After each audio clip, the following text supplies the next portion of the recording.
I'm back, stronger than ever. Hey everyone, how's it going? Today we're gonna look at Geist and how it is possibly a tier 1 archetype, in fact, especially after Core 2.0 and rotation. So before that, let's zoom out a bit and look at the Criminal faction as a whole. Criminal hasn't done well. With Core 2 and rotation, from here on out I'll abbreviate that to C2R, Criminals have lost a lot of its legs. Run-based Criminal has lost a lot of its economy in the form of Desperado and Account Siphon. It also loses R&D pressure in the form of Medium, and this is actually a big deal. Previously, with the synergy with Temujin contracts, you can get ridiculous amounts of multi-access on R&D without losing too many resources of your own, and this actually translates into a huge pressure that the Corp has to deal with. Without Medium in play, sure, there are similar R&D digging substitutes at this influence point, but nothing replaces Medium in terms of what Medium can do, can threaten on R&D. So this is actually a very big loss for run-based Criminal. Au revoir Criminal. Well, I don't think that's really viable. It didn't used to be, and now it definitely isn't, because Au revoir really needs Snitch to combo to get those sweet 3 credits per click. You're not gonna have that because Snitch is gone. What about Denial based Criminal? Well, you can build a deck that revolves around derezzing lots of ice, but I think Account Siphon is a key linchpin, keystone in such a deck, and to lose it is a big deal. If you think about the cards that perform derezzing, a lot of them rely on you requiring a lot of them require you to have enough money to either pay the res cost of the ice, as is the case with Rubicon Switch, or I believe it's Brute Force Hack, or you need to have enough money to break the ice once, in the case of the Bird Breakers, for example. So without this money, you can't really go with derez strats, and Account Siphon is a huge source of said money. It gives you so much forward tempo in reducing the corp's money, meaning that they are hampered in their ability to res ice, and you gain money which you then use to derez your opponent's ice. So basically, Account Siphon is a very key card in such a denial strat. Without it, I just don't see derez based strategies working, because your economy is just not going to be good enough to keep up with the corp. Finally, that leaves us with Geist. A lot of times I joke that Geist isn't really a criminal because he plays so differently from the rest. And indeed, while the others have lost all their wings and legs, what has Geist lost? Hostage? It's not a key card in most Geist decks. It's really only there for consistency in the early game. And if you see your tech traders early, well, Hostage is a card you can do without. Let's see what Geist has kept through C2R. Geist retains its solid economy and draw package, and that is a key reason why Geist is still so strong. While many other runners are struggling with economy, Geist is more than happy. When Temujin and Aaron came out, Geist was like, I don't really need these cards, and now that they are less viable, well, it's time for the tech traders and Geist's ability to shine. These by themselves can power Geist through the entire game. Not to mention that for Draw Engine, you can even play Off-Campus Apartment now, which is now stronger in the context of the wider meta. If you consider the co-op side, NBN has been hampered arguably worse than Criminals, because without breaking news, there's no proactive way to tag the runner, meaning that as Geist, it's relatively safe to leave an Off-Campus Apartment out in the open. And yeah, just pile your connections on it without having to worry about an advance into trash off-campus. That's a huge deal. What about R&D pressure? Well, while Medium is gone, Geist doesn't really care because its R&D digging mechanism has always been Spy Camera. And just like Off-Campus Apartment, it has gained in value post C2R, because Corps have lost a very key R&D shuffling tool in the form of Jackson Howard. One of the biggest counters to Spy Camera is having a naked Jackson Howard out somewhere. Even if the Geist player manages to find an agenda with the Spy Camera, it's not theirs, because the Corp can reshuffle their agenda at instant speed with Jackson Howard. Not anymore. With Jackson Howard rotating out, Spy Camera is mostly unhindered. Very few counters are available in the card pool, so this is a very big deal. Spy Camera is a lot more reliable as a win con on R&D. HQ pressure? Well, it's criminal. They still kept their HQ tools. Legwork and Sneak Door Beta are still good. In fact, HQ pressure is even more valuable in today's world. Again, because Jackson Hole has disappeared, there's nowhere else for agendas to go. As such, an early successful run onto HQ can easily nab you enough points to get you halfway to victory.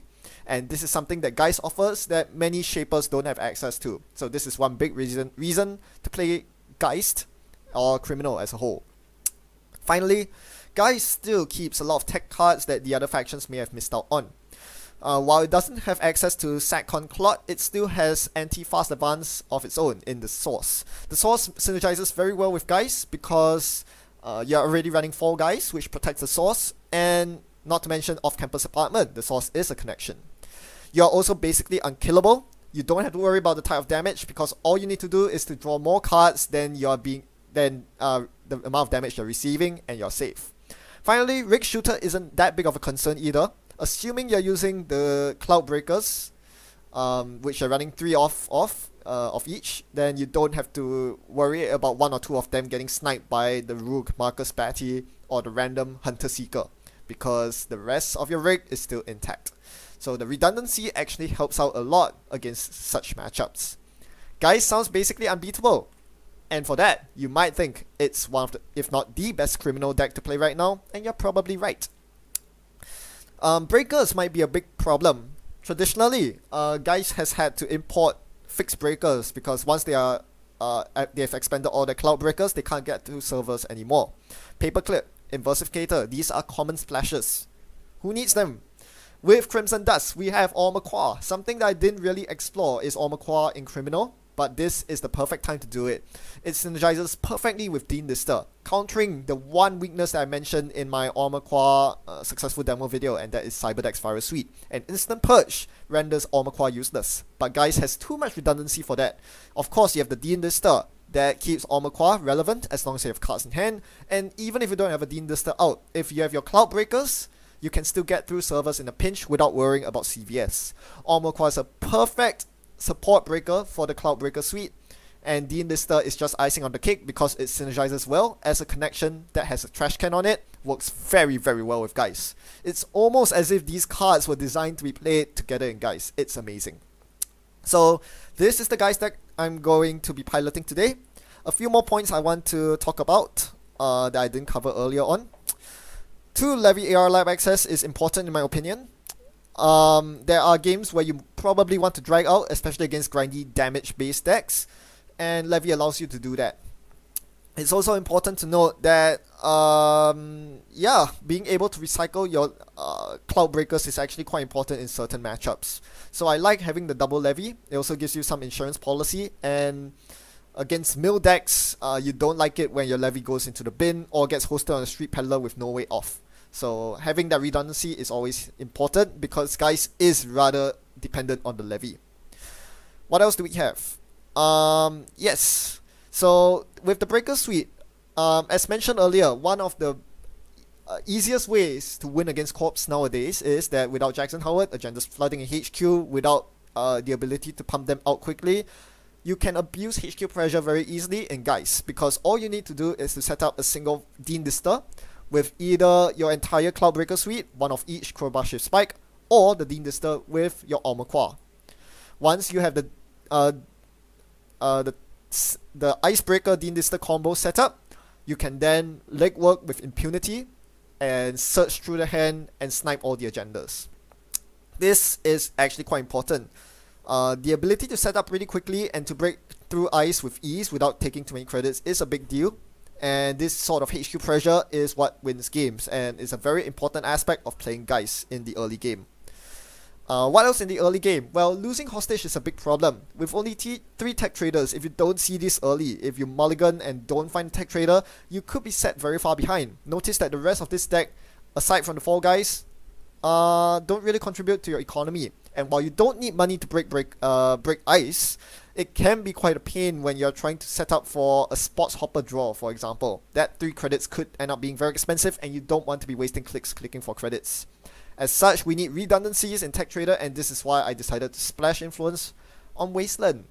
This is the 4th Tech Trader for you, and hopefully should smooth out your opening, more or less guaranteed that you find either a tech trader or wasteland by turn 1, latest turn 2, and allow you to start cycling your trash cans. I can't stress how important these resources are for Geist. You need them to be able to stand any chance because you are leaning on these as your economy engine.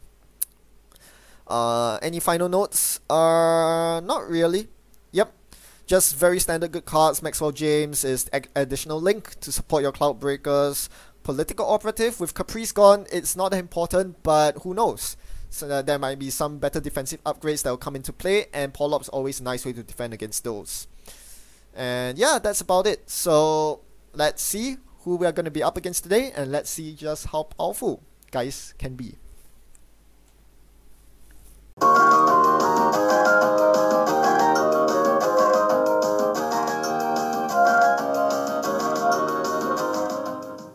Now today we are up against New Angela Sol, a very refreshing matchup. Haven't played against Sol in quite a bit. I keep my opening hand because it contains the amazing Tech Trader along with a Fall Guide. My opponent plays Scarcity of Resources on turn 1, and I immediately concede. Good game!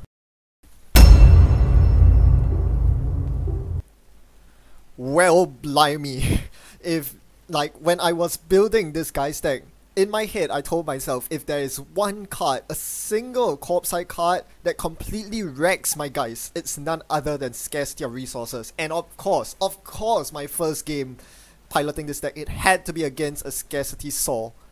It's an unwinnable matchup. For those of you who are not familiar, this seemingly benign current is actually super oppressive because, as I mentioned in my deck building portion, this deck has no economy whatsoever other than the Tech Trader and bin interaction. I rely on installing a bunch of resources that have trash cans on them in order to cycle through my deck and get money.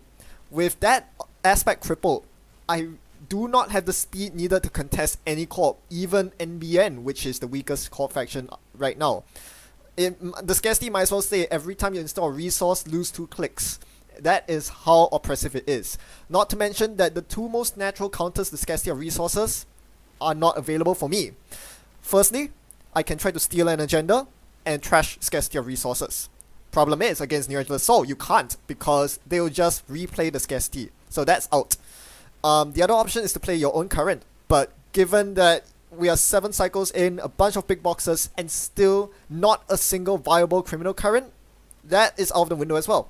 I don't have any currents other than Freedom, 3 Equality, and even that is a 3 cost current, very expensive to play, and might be only good for 1 turn because they can easily erode it if they have a second scarcity in hand. All in all, well, if there's one thing you took away from this video, is that scarcity is a hard counter to Geist. I hope this was informative. Thanks everyone for watching, and as always, happy net running. I'll see you next time.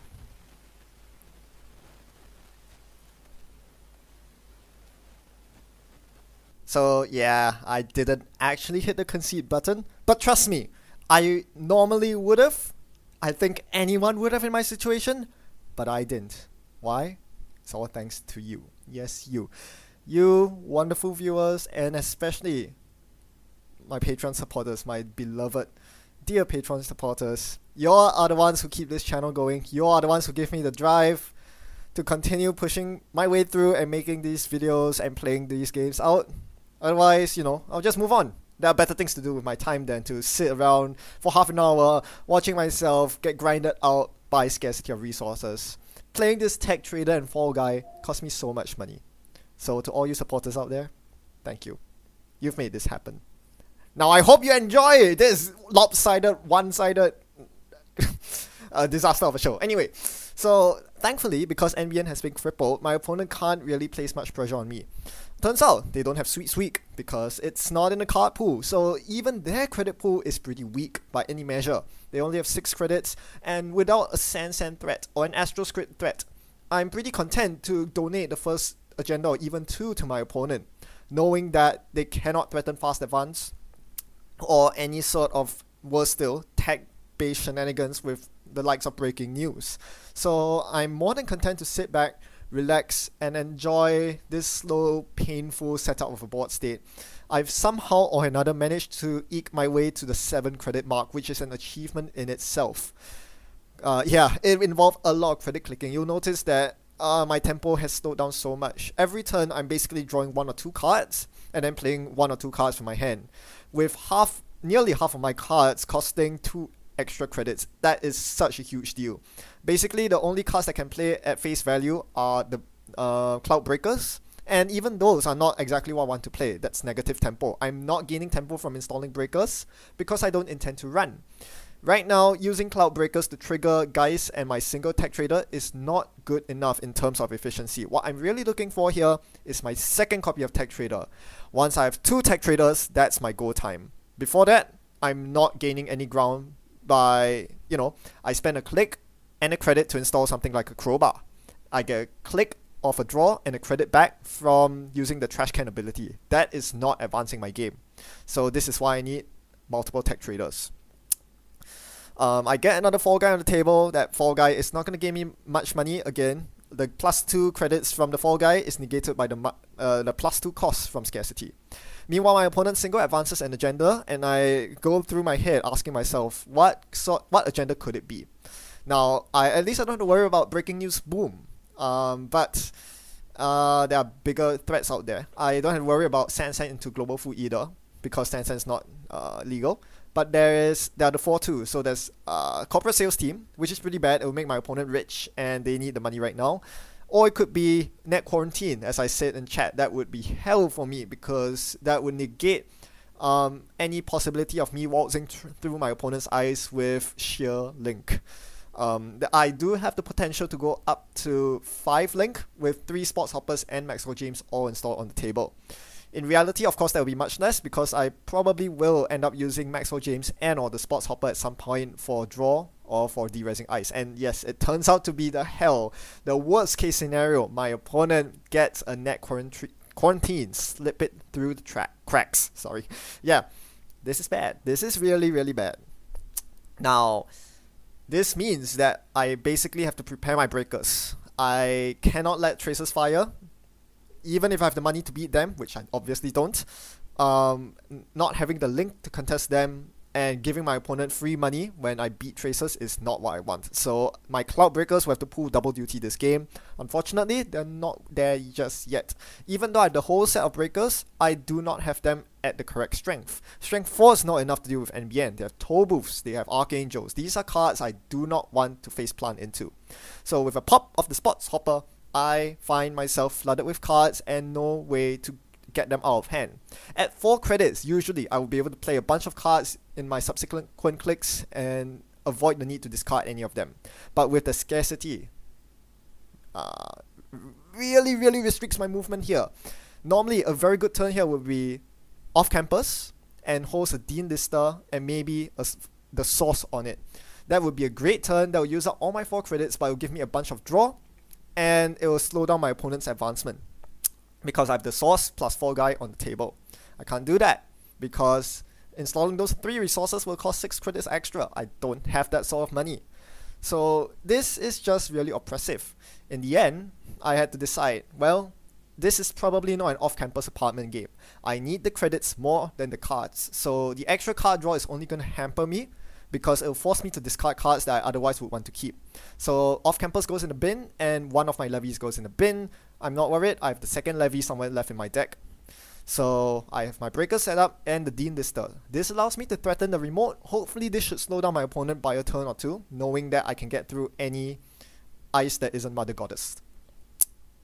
My opponent continues icing up HQ and R&D. Now this is something I'm kind of happy to see. It brings them to a 2 credit level, which means that I don't have to be so worried about something like a hard-hitting news. Something that can threaten this, threaten me when my opponent's rich. So HQ run seems pretty good here. And after drawing a couple of cards, realizing they are all useless resources that I can't really afford to use them now, I'm just going to click for a couple of credits and pass the turn over. Dropping a legwork here. Tossing out a legwork here might seem like a good idea, but I just didn't want to, I guess. It seems like my opponent isn't really flooded, isn't in a hurry to score agendas yet. Given that they're icing up centrals instead of rushing through a remote, one has to figure that they haven't found the agendas they wanted just yet. Still, my opponent's leaving themselves very poor. They're choosing to install ice instead of taking credits, which seems very curious to me. To me, this means that they probably have a lot of cheap ice, IP block, news hounds, pop-up windows, resistors. All of these are 2 or less to res. So I do a bit of sniffing, and sure enough, it's a pop-up window on HQ. I actually choose to break it with a crowbar here because I desperately need to see the second tech trader. The second pop-up. This is very bad news for me. It elongates the credit differential, which means that I'm now well within hard-hitting news range, and I see a consulting visit. I'm not sure what this deck's trying to do, but it must have something to do with hard-hitting news and or threat level alpha. I'm not gonna deal with that nonsense. So my last 3 clicks are gain 3 credits to make sure that I'm well out of range of any tagging shenanigans. Important to note that if the moment I get tagged, it's game over. I can't win. Being tagged means I have no economy and I can't get through those nasty ice like IP block. So my opponent takes 2 credits, click for 2 credits, and that prompted me to immediately sack my fall guy. Given that in the past few turns they have been not focusing on the economy, but this turn they were clicking for credits, it tells me that they are trying to get to a level where they can fire off a hard-hitting news. So I immediately sack my fall guy there to gain 3 credits at once to put myself out of hard-hitting news range. So being safe from hard-hitting news, I was able to then set up. I finally found my double tech trader. So now 3 tech traders on the board, this is good. The bad news, however, is by setting up those tech traders, I had to pay 3 credits for each, leaving me with only 4 credits. Now, given the behavior of my opponent on the what was to be the hard-hitting news turn, I figured that my opponent was trying to gain the credit differential so they could land a trace on me. This means I can't really contest the remote. If I run there, I could steal the agenda that's in it. But what's the price? I'm going to take 4 tags and lose the game because I'm nowhere near victory just yet. I could mad dash into the server, sure, but is that going to work? What if there's an Ash protecting it? I haven't seen my opponent's influence aside from the consulting visit. If it's an Ash and I can't steal the agenda, the mad dash would be wasted. That would be horrible. So there were too many unknowns for me to go running through that server, even though there was a good chance I could contest it by playing a bunch of breakers and using Dean Dister judiciously. Tough call. This was a really tough situation to be in. At the same time, I knew that that was almost certainly a global food initiative, and I can't let my opponent get up to 5 points. Because this means that once they get up to 5 points, they can threaten the never advance game by jamming stuff, never advance into remotes, and forcing me to run them every single turn because they might be the game-winning Project Bew. So I did not want to get stuck in that position. I had to play to my outs. Looking at my hand, I know there's a source in there. That was going to be my out. So I'm thinking of a way to play out my turn such that I can end up playing the source, which would hopefully stall my opponent for 1 more turn, forcing them to triple advance the item in the remote just so that they can score a 6 advance global food. But first, I actually chose to run on the server. The thinking here is that if they don't rest any ice, I can easily steal the agenda, and if they do, well, this will give me a chance to break the ice using a combination of Dean Dister and my Cloud Breakers, which would give me 6 credits, 3 for each trash can. We start with a News Hound. I'm just 1 breaker short, so I'm forced to Dean this, my Shift here, gains me 3 credits, use the Shift, gains me another 3 credits, and I'll continue through. Probably won't be able to break rivals here. Yep, it turns out to be a Hotem that ends the run. Very interesting to see a Wayland Ice there. To me, this tells me that my opponent's probably playing Boom. Given the consulting visit, it makes sense. They are trying to get the Alliance objective. By splashing for 6 Wayland cards, they can get consulting visit for free influence. So, yep, the Hotem does what it needs to do. Ends the run. I can't match strength 4. Alright. Now I have 10 credits to my opponent's 4, so I don't have to worry about hard-hitting news. I do have to worry about the global food being scored. So the source hits the table, and hopefully this delays the score by 1 more turn, gives me a bit of time to find a solution to that remote. Maxwell James could come in handy here. What took me by surprise, however, is that my opponent relentlessly advanced their agenda. Turns out it wasn't a global food, it was a Project Bew. So yes, an over-advanced project agenda bypasses the source. As long as you have at least 4 advancements on the project agenda, the source doesn't affect it. And at 5 advancements, you get the counter on Bew as per normal. The source does not affect that. It only affects the base advancement cost. If you are going for it for no agenda counters. Sorry if that was convoluted. Anyway, that was bad news. That was a waste of the source for me, a waste of a click and 4 credits to install the source. Yes, 4 credits. God damn it. So yeah, I had to take advantage of this stealing window here rather, and run R&D while they want 1 credit, but I got foiled by the pop-up window. Why did you have to come back from the depths of rotation? Yes, that gave my opponent the ability to res Newshound at the base of the server, and I was doomed. I tried to beat the trace, but then I realized net quarantine wasn't play. Bloody agenda! Oh, I had to pay 3 credits instead of 2 to beat the trace because my base 1 link was reset by net quarantine. What a bummer. That was so rude. I can't even... Well, the good news is at least my opponent cannot threaten a hard-hitting news here after the sweet sweep because there's no sweet sweep to be had. But this is possibly the worst board state I could ever ask for. Despite being up 3 tech traders, I gave my opponent the agendas. They're on 5 points, that's match point, and they have the perfect eyes, all the pop-up windows, slowing me down so much because in a game where I'm so crunched for credits, these pop-up windows are just impossible to run through. Spy camera reviews and IP block on R&D. Good to know. Yeah, so something went down that remote there.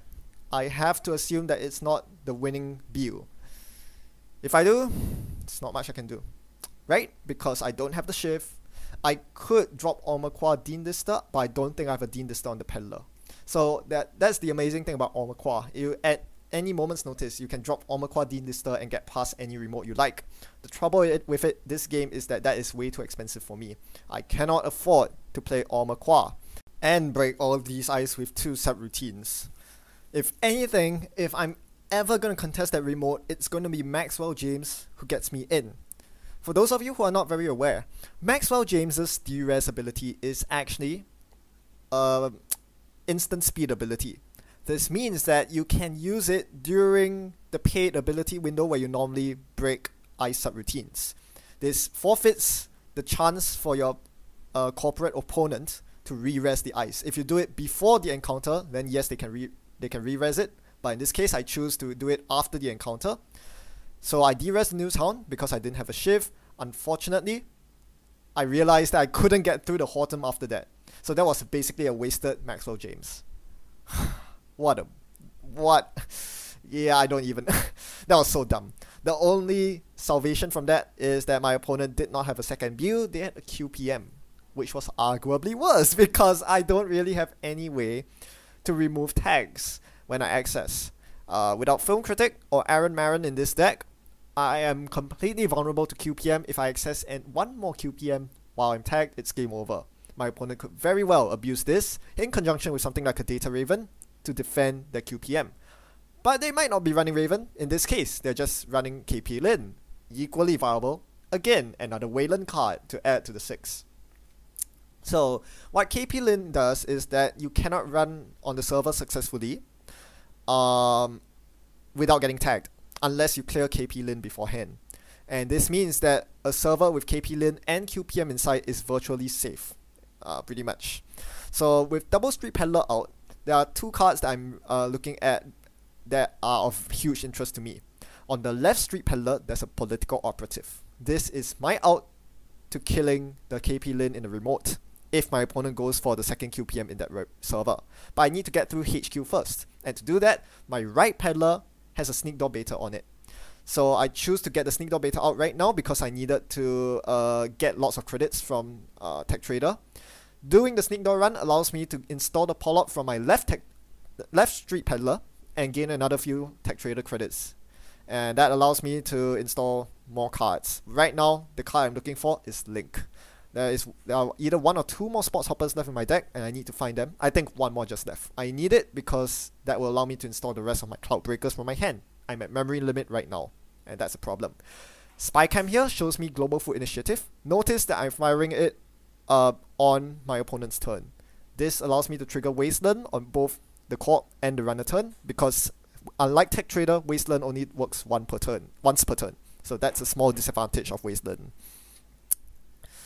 Yep, so I find the Hopper at last, and that's going to be my Link. I get the Cloud Breakers up, and my opponent doesn't threaten the remote. If they jam anything in the remote at all, I will have to contest it, but not now, which means that I can safely go for the Levy and buy myself a bit more time and few more breakers to get past the remote. Now, the trap is set. There's something in the remote. I might very well have to go for it. But first, I'll pop my spare hopper, get a spy cam down. I see a KP Lin, another one on R&D. Jeez, that's too many defensive upgrades for my liking. Gonna get the fall guy down. Remember, I can get through the remote, unless it's a data raven there. But I choose not to. At 3 credits, I felt way too unsafe, too vulnerable to a hard-hitting use. My opponent double advances the global food in the remote. I know this one's a global food, because they wouldn't be double advancing it otherwise, and more importantly, we saw from the spy cam peak that there was a global food on R&D. This tells me they have no better agenda to score and they wanted to rush out the victory. So this tells me that the hand's empty, there's no point in using a legwork now. The win is in the remote. I'm now thinking, what's the best way to fetch the agenda in the remote? It's pretty tough. Fetching it is one thing, staying safe from hard-hitting use is another. Stealing this agenda doesn't win me the game, and this is the problem with a more passive deck like Geist.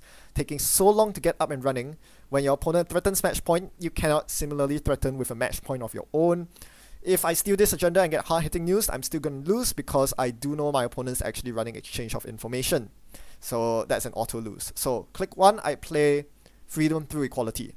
This allows me to steal the agenda and get extra agenda points, but more importantly, it allows me to it liberates me. I can play both of my resources, the peddler and the fall guy, without being subject to the scarcity tax. So that should help elevate the credit differential that we usually have. The problem here is I forgot about Thoth. Now, Thoth gives a tag on encounter, and I completely forgot about that clause. What this means is I'm going to access the agenda tagged. Knowing that they run exchange of information, I saw it in the HQ sometime earlier, I knew that if I went in for the steal, I would immediately lose the game because they would exchange the QPM for the food and instantly win.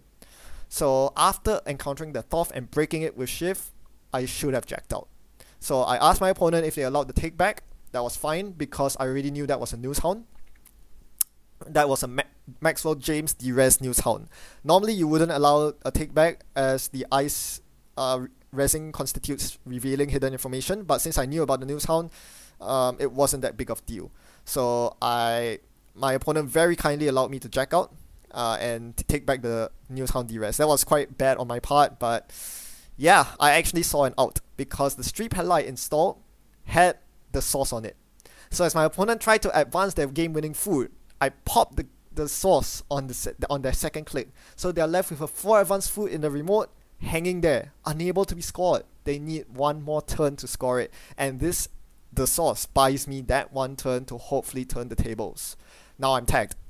This is something very important to note. My opponent can abuse this by playing a close accounts, but they don't have it. Instead, they're going to trash all my resources, which I'm protected from because I played the fall guy the turn before. So the pull-up stays safe, and now I have another shot at getting through the remote. This Thoth is causing a lot of problems. It is strength 6, it is nasty to break, and the on-tag encounter clause is very annoying. It's something I can't avoid unless I de-res it. So I'm looking at the Maxwell James in my hand and I'm like, what's the best way to activate Maxwell James? To use it, I need to make a successful run on HQ this turn. I could try sneak dooring, but what if I hit something like an IP block? They are on exactly 2 credits, that's enough to res an IP block. I cannot hit an IP block now because that would give me a lot of trouble. It would force me to use one of my breakers, and this lowers the total strength of my remaining breakers, and that's not something I want to have. So instead, what I'm going to do is to first kill KP Lin with the pull-up, giving me a bit of money in the process, and then I'm going to run HQ here.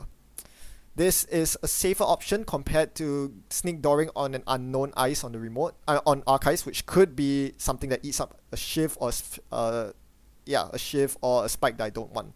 Sniping a Bill on that HQ run, very lucky there. Scarcity gets replayed, but that's fine. I'm not going to install any resources here. Or rather, yeah, I installed Maxwell James before making the HQ run, so I'm not subject to the scarcity tax, and I'm able to de-res the Thoth. My opponent cannot re-res it as they are not rich enough, and I use Shift and Crowbar to get past the remote ice, and I clear the tag with my last click. Notice I only had to clear 1 tag. 1 from the last turn, none from this turn, because I de-res the Thoth before encountering it. My opponent had the chance to re-res the Thoth because I de-resed it before the encounter phase. However, I knew that they couldn't because they did not have the 7 credits required. This allowed me to bypass the encounter entirely and not have to take the second tag from Thoth. This was very crucial because I was out of clicks to actually clear the second tag. All in all, that last turn was a huge momentum shift in my favor. First, it all kicked off with the very lucky source lying on the peddler, which allowed me to force my opponent to waste 4 clicks and 4 credits advancing a global food that would eventually become mine anyway. Then Maxwell James allowed me to bypass the Thoth that was causing me such problems, followed by my Cloud Breakers, which easily get me through the remote, and Pull-Up, which suppresses my opponent's win con in KP Lin. All these combined allowed me to end my turn without any tags, and now the scoreline has been equalized, 5-6. Well, not quite equalized, but my opponent attempted to put something in the remote last turn. I didn't have to contest it because they were only on 2 credits last turn. Now they're on 3 credits. Now they're forcing match point. This could be it. Do I go for the remote? What if it is a QPM on a KP Lin? I can't steal a QPM in the remote. I'm wondering if there's any out R&D. There isn't. I used the spy camera earlier, and that turned out to be an IPO. So the only choice here was to play what was available to me. The legwork in my hand. This couldn't be. There must be a mistake. I was suppressed economically from turn 1. I was down 0-6 agenda points at some point. My opponent had my number at every corner and turn of the game. This couldn't be. There must be a mistake. I was suppressed economically from turn 1. I was down 0-6 agenda points at some point.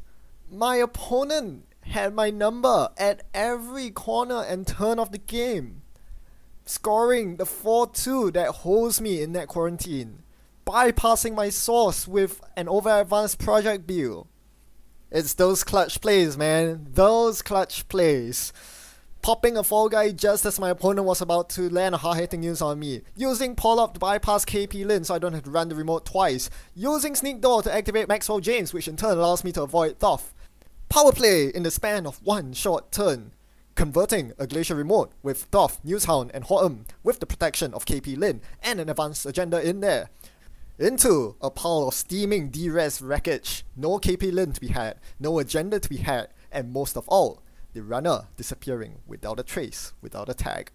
That was huge, and that was the game-defining moment. I hope you enjoyed it as much as I did. That is Geist bullshit for you.